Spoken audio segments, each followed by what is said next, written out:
सासरी कितीही त्रास झाला तरी माझं दुःख पाहून माझ्या दादाला वाईट वाटेल, म्हणून तर आपल्या भावापासून सासरचा दाच लपवणारी ही ती एक खऱ्या अर्थानं बहीण असते. माणसांच्या गर्दीमध्ये हरवला माझा भाऊ, सांगणार रे दादा तुला आता कोणत्या पत्त्यावर भेटायला येऊ. जी बहीण रक्षाबंधन आणि भाऊबीजेला आपल्या भावासाठी खऱ्या अर्थानं राखी घेऊन येत होती, रुमाल घेऊन येत होती, ती बहीण आता कुठंतरी गुंठ्याला लाखाचा भाव मिळायला लागला म्हणून जर 500चा स्टॅम्प पेपर घेऊन येत असेल तर मला तुम्हालाही आज एक प्रश्न विचारायचा आहे, तुम्हालाही स्वर्गात काही नरकात तरी जागा मिळेल का?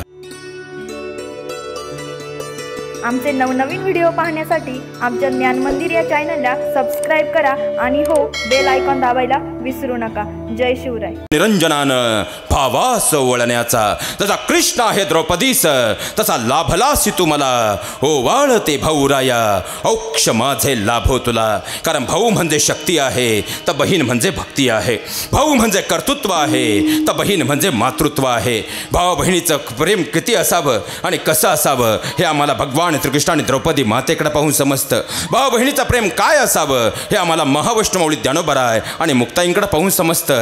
भावा बहिणीचं प्रेम काय असावं हे आम्हाला शिवचरित्राचं पानन पान शिकवतं. कारण लक्षात घ्या, या सृष्टीच्या पाठीवरती भगवान परमात्म्याला स्वतःला खऱ्या अर्थानं अवतार घेता आला नाही, म्हणून त्यानं स्वतःचा अंश म्हणून आपल्या आईला धाडलं. पण आई आपल्या जीवनात जास्त काळ राहू शकत नाही म्हणून तिचा वास्तव प्रतिबिंब म्हणून आपल्या बहिणीला धाडलं. खऱ्या अर्थानं बहीण आणि भावाचं नातं हे शब्दांच्या पलीकडचं आहे, नात्यांच्या पलीकडचं आहे आणि रक्ताच्या पलीकडचं ही अद्भुत नात्यांमधला कळस जर कोणतं नातं असेल ते म्हणजे भावा बहिणीचं नातं आहे. कारण बहीण या शब्दाचा अर्थ आहे ब म्हणजे बिना कोही शर्त, म्हणजे कोणत्याही शर्ती विना खऱ्या अर्थानं आपल्या भावावर प्रेम करणारी. ही म्हणजे हिमतीनं कोणत्याही संकटासोबत आपल्या भावासोबत उभी राहणारी. आणि न म्हणजे नाही नाही म्हटलं तरी खऱ्या अर्थानं आपल्या भावाचे सगळे अपराध पोटात घेणारी ती म्हणजे बहीण असते. तर भाऊ या शब्दाचा अर्थ आहे भा म्हणजे कितीही भांडणं झाली तरी बहिणीवरती जीव ओळून टाकणारा, आणि ऊ म्हणजे खऱ्या अर्थानं उदारता ज्याच्या अंतकरणात कधीच नसते पण बहिणीसाठी स्वतःचे प्राण देण्याची तयारी ठेवणारा तो म्हणजे भाऊ असतो. या बहीण भावाच्या नात्या पवित्र नात्याला मात्र खऱ्या अर्थानं जर पाहिलं, कारण बहीण म्हणजे काय असते, अहो जी खऱ्या अर्थानं आपल्या दादाची तक्रार आपल्या वडिलांकडे करत असते आणि वडिलांनी त्याला 2 फटके मारून तो रडायला लागला की त्याच्यासोबत आनंदाने टाळ्या वाजून हसत असते, पण हसता हसता अलगद दादाच्या डोळ्यातली आसवं पाहून जी रडायला सुरुवात करते ती बहीण असते. अहो खऱ्या अर्थानं आपल्या दादानं कितीही अपराध केले तरी आनंदानं पोटात घालून समाजासमोर आपल्या भावाचं गुणगान गाणारी ती एक बहीणच असते. अहो सासरी गेल्यानंतर आता खऱ्या अर्थानं तुझी कटकट बंद होईल असं लग्नापूर्वी रोज त्याला सुनावणारी, मात्र लग्नाच्या दिवशी आपल्या आई वडिलांनंतर सगळ्यात जास्त वेळ गळ्यात पडून रडणारी ती एक बहीण असते. सासरी कितीही त्रास झाला तरी माझं दुःख पाहून माझ्या दादाला वाईट वाटेल, म्हणून तर खऱ्या अर्थानं आपल्या भावापासून सासरचा दाच लपवणारी ही ती एक खऱ्या अर्थानं बहीण असते. अहो आपल्या दादावरती आता वहिनींची जबाबदारी आहे आणि वहिनीच्या आणि भावाच्या नात्यात खंड पडू नये म्हणून कधी कधी अनेक गोष्टींचं पांघरून घालून 2 पावलं स्वतः मागण्याची तयारी दर्शवते ती बहीण असते. अहो सासरी कितीही तिला त्रास झाला तरी मात्र खऱ्या आत्महत्येचा विचार जरी मनात आला तर नदी किंवा विहिरीच्या जवळ गेल्यानंतर मी गेल्यानंतर माझ्या दादाचं काय होईल म्हणून अलगद जी पावलं मागं फिरवते ती एक बहीण असते. अहो एवढंच काय, पण जर खऱ्या अर्थानं आम्ही पाहायला गेलो तर जीवनामध्ये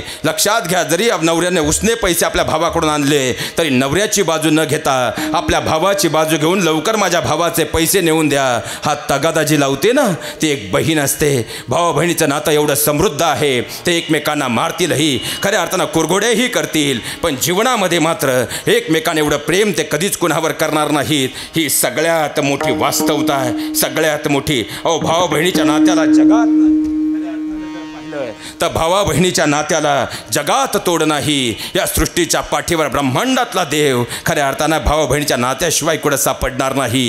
ही सगळ्यात मोठी वास्तवता आहे. पण हीच बहीण मात्र आता कॉन्व्हेंट शिक्षण पद्धतीचा उदम झाला, संस्कारांची पिढी, आमची संस्कारांची शाळा असणाऱ्या आमच्या शाळा कुठेतरी संस्कारांना कमी होऊ लागल्या आणि पैशाच्या धुंदीमध्ये खऱ्या अर्थानं पैसे कमवणारे ATM म्हणून आम्ही स्वतः आमच्या पुढच्या पिढ्यांकडे पाहू लागलो. अरे जी बहीण आनंदानं आपल्या सासरी नांदत असते, लक्षात ठेवा, इथं बसलेल्या सगळ्या भावांना रक्षाबंधनच्या निमित्तानं हात जोडून एक विनंती करून जातो. तुमची बहीण तिच्या जीवनामध्ये सासरी कितीही दुःख असू द्या तरी ते दुःख आनंदानं पचवत असते. तिला कितीही त्रास झाला तरी मात्र माझा पाठीराखा माझा भाऊ आहे म्हणून आनंदानं जगत असते. अरे एखाद्या महत्त्वाच्या कार्याला भावाकडे जायचं असेल पण नवऱ्यानं नाही पाठवलं तरी डोळ्यातली आसवं पुसवत खऱ्या अर्थानं आपल्या भावासाठी प्रार्थना करत असते. पण तिच्या जीवनातले 2 सण असे असतात ज्या सणांना मात्र ती खऱ्या अर्थानं सासरची आस महिनाभर आधी लावून धरते.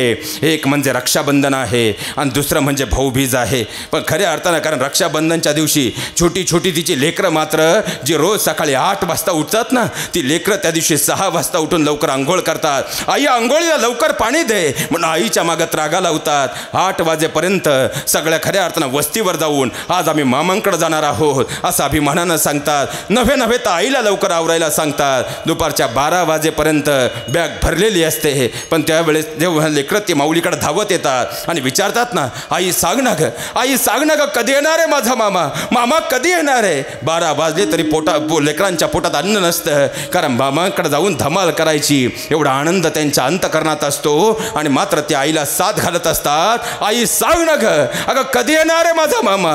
पण त्यावेळी त्या बॅगकडे ती आई पाहते आणि जणू या रक्षाबंधनच्या सणाला ती एक बहीण खऱ्या अर्थानं आपल्या भावाला शोधताना अंतकरणातून पुटपुटून जाते.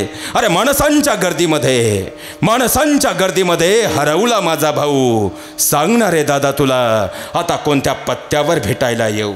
अरे एकुलता एक दादा माझा त्याला जीवापाड जपला, एकुलता एक दादा माझा त्याला जीवापाड जपला. लग्न झाल्यापासून मात्र तोच माझा दादा वहिनीच्या पदराड लपला. अरे एका दिवसासाठी तरी नको ना वहिनीला घाबरू, सांगणार रे दादा या दुनियेमध्ये आता तुला कोणत्या पत्त्यावर भेटायला येऊ. साडी नको मला, नको पैसा नाणं, साडी नको मला, नको पैसा पाणी, फक्त तुझ्या भेटीची आस अंतकरणी. हे दादा अरे खऱ्या अर्थानं तुझ्या भेटीसाठी डोळे आससून गेले. खऱ्या अर्थानं त्या बहिणीच्या अंतकरणातली आस मात्र खऱ्या तुमच्यासाठी खऱ्या अर्थानं समर्पित असते. आपल्या भावासाठी जी आनंदानं जगाशीही लढत असते. नव्हे तर आपल्या भावाचा चेहरा पाहण्यासाठी रात्रंदिवस आसुसलेली असते. पण लक्षात घ्या खऱ्या अर्थानं माझ्या बहिणीनं तुम्हालाही हात जोडून एक विनंती करतो, गेल्या 5 वर्षामध्ये काहीसा बदल तुमच्यातही झालेला पाहायला मिळतोय. कारण खऱ्या अर्थानं आता आपल्या पट्ट्यामध्ये जर पाहिलं तर जमिनीचं आकारमान लाखाचं आता खऱ्या अर्थानं कोटीपर्यंत जाऊन ठेपलं. आणि जी बहीण रक्षाबंधन आणि भाऊबीजेला आपल्या भावासाठी खऱ्या अर्थानं राखी घेऊन येत होती, रुमाल घेऊन येत होती, ती बहीण आता कुठंतरी गुंठ्याला लाखाचा भाव मिळायला लागला. म्हणून जर 500चा स्टॅम्प पेपर घेऊन येत असेल तर मला तुम्हालाही आज एक प्रश्न विचारायचा आहे, तुम्हालाही स्वर्गात काही नरकात तरी जागा मिळेल का? सगळ्यात मोठा प्रश्न आहे. माझ्या बहिणीनं ज्या दिवशी तुमचं लग्न झालं ना, अहो तुमच्या वडिलांच्या खिशात रुपया सुद्धा नव्हता हो, पण तुमच्या 10वीला असणाऱ्या भावानं आपल्या वडिलांच्या डोळ्यातले आसू पाहिल्याने सांगितले, बाबा आपण रक्ताचं पाणी करू पण माझी ताई सुखी राहिली पाहिजे. अरे एवढाच आधार तुमच्या वडिलांना मिळाला आणि तुमच्या भावानं 10वीला असताना खऱ्या अर्थानं तुमच्या लग्नाचा कर्जाचा बोजा आपल्या अंगावर घेतला. नव्हे तर त्याने 2 हप्ते भरले. तुमच्या बाळतपणाच्या सिदरचे लाख रुपये तुमच्या भावाच्या अंगावर पडले. माझ्या बहिणींनो डोळे मिटून एका मिनिटासाठी विचार करा, त्याचं लग्न होईपर्यंत तो फक्त आणि फक्त तुमच्या लग्नाचं आणि बाळतपणाचं कर्ज फेडत होता. पण तोच भाऊ आज गुंठाभर जमिनीला थोडासा भाव वाढला म्हणून जर क्षणात परका होत असेल तर तुम्ही दर महिन्याला आषाढी वारी केली तरी तुम्हाला स्वर्गात काही नरकात तरी जागा मिळेल का? एवढा विचार मात्र माझ्या बहिणींनो आज मात्र करून जा. तुटपुंजा पैशांसाठी आणि गुंठाभर जमिनीच्यासाठी त्या खऱ्या अर्थानं तुकड्यासाठी स्वतःच्या भावाशी रक्ताची असलेली नाती तोडू नका.